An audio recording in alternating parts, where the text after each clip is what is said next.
Former Arpora Nagoa Sarpanch Roshan Redkar has been sent to 14 days judicial custody in the Birch fire case which killed 25 people. Speaking to the media, Redkar said he believes in God. God is great. What is I it? believe in God. Yesterday, the High Court of Bombay at Goa warned that it may order the seizure and auction of properties belonging to Sarpanch Roshan Redkar to compensate the families of 25 victims. During the hearing, the court took serious note on alleged illegal trade license and regulatory lapses.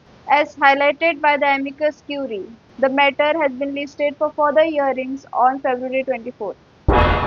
तुम्ही पळयतात गोंयकारपण गोंयकारांचो गोंयकारा खातीर.